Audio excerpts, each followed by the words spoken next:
Hola, el menú de hoy. Uno, el G7 refuerza su apoyo financiero a Ucrania. 2, se ha anunciado una denuncia contra la presidenta Dina Boluarte ante la Corte Penal Internacional. Hablemos del Mundo es auspiciado por Teje Láser Oftálmica. Teje Láser Oftálmica, comprometidos con tu visión.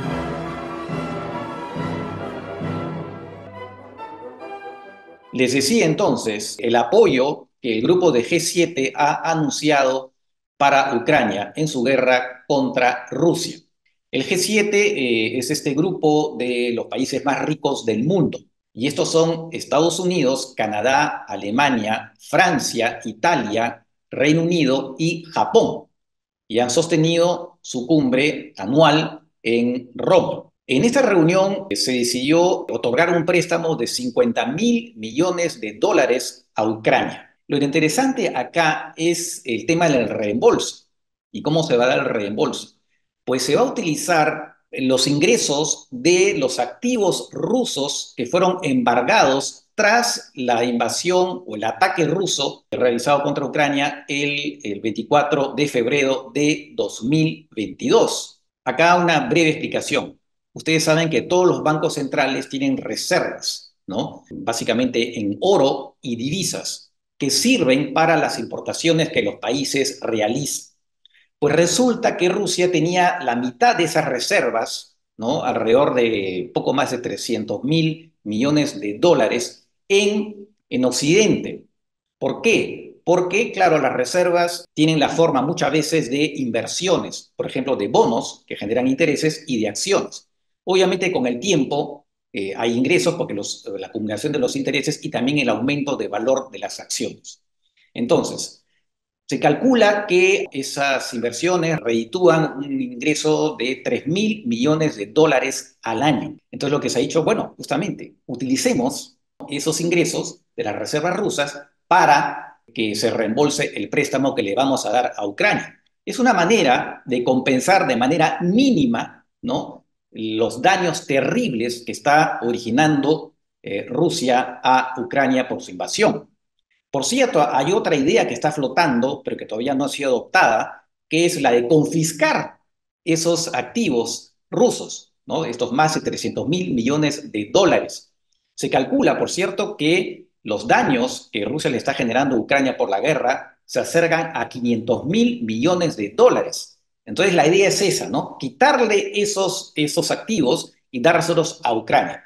Pero hay dudas por temas legales y también porque dicen que eso podría perjudicar la reputación de Europa como plaza segura para inversiones financieras. Pero la idea está ahí. En todo caso, este apoyo que se le da a Ucrania es muy importante, es una suma considerable que evidentemente va a aumentar las posibilidades para Ucrania de frenar a los rusos y hacerlos retroceder en el campo de batalla. El segundo tema es, como les decía, que se ha anunciado una denuncia contra la presidenta del Perú, Dina Boluarte, por los muertos ocurridos durante las manifestaciones al inicio de su gobierno. El anuncio ha sido hecho por Harold Forsyth, que fue embajador del Perú ante la OEA durante el gobierno de Pedro Castillo. Lo que se busca es que la Corte Penal Internacional inicie de oficio una investigación preliminar por esos hechos. Y no solamente eso, sino también que ordene la captura internacional contra Dina Boluarte, como se hizo, como ustedes saben, contra Vladimir Putin. Y podría ocurrir también contra el primer ministro de Israel, Benjamín Netanyahu, su ministro de Defensa, Gallant, y líderes de Hamas. Y como antecedente en América Latina de una investigación llevada también por protestas en manifestaciones, hay que mencionar la que se ha abierto ya contra Venezuela por más o menos 300 muertos durante protestas en el 2018. Vamos a ver si la Corte Penal Internacional finalmente acoge favorablemente esta denuncia porque hay que tener en cuenta que normalmente la Corte Penal Internacional no interviene cuando los casos denunciados están en proceso en las Cortes Nacionales o algún tribunal regional. En estos momentos, la Fiscalía está investigando lo ocurrido en esas manifestaciones, como decía. Y por lo tanto parece poco probable que la Corte Penal Internacional finalmente acoja esta denuncia o en todo caso inicie de oficio sobre la base de lo que se le informe una investigación, salvo que considere que la justicia peruana no está cumpliendo su papel.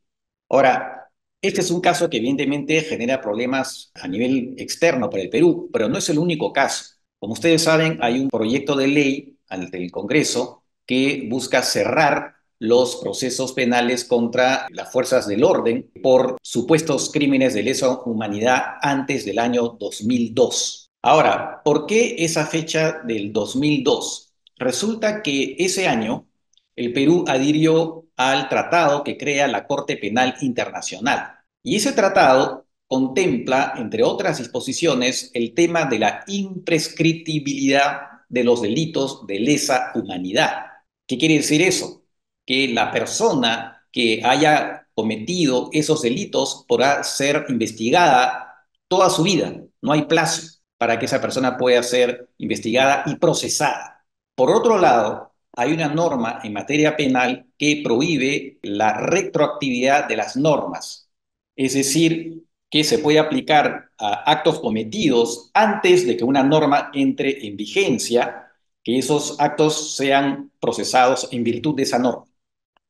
Entonces dicen los autores del proyecto de ley que como la imprescriptibilidad de los delitos de lesa humanidad están vigentes en el Perú, según ellos, recién desde el 2002, pues no se puede, por lo tanto, procesar a aquellos miembros de las fuerzas del orden por hechos sucedidos antes de ese año.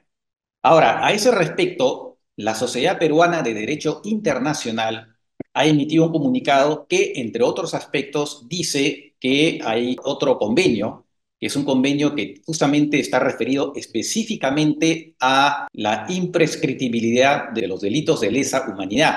Y ahí se dice que esos delitos no prescriben más allá de la fecha en que hayan sido cometidos. Por otro lado, hay otros especialistas en derecho internacional que también han dado una serie de argumentos que refutan la posición de los autores del proyecto. Y en esa línea también la Corte Interamericana de Derechos Humanos ha ordenado al Perú suspender precisamente el examen de ese proyecto de ley. Ahora, ahí no terminan los problemas para el Perú en el frente externo. Hay un proyecto de ley también que de alguna manera busca mayores controles a las ONGs. En relación con eso, hay un comunicado de 16 países socios del Perú, básicamente europeos, más Canadá y Estados Unidos, que han expresado su preocupación ante ese proyecto de ley. Y claro, eso ha originado reacciones en el Perú, en particular del canciller, que ha dicho que hay un tono injerencista en ese comunicado. En todo caso, más allá de eso, lo que está muy claro que en estos momentos las relaciones exteriores del Perú pues están, vamos a decirlo, bastante complicadas. Hemos llegado así al final de esta edición. Que estén bien, cuídense y nos vemos en la próxima. Chau, chau.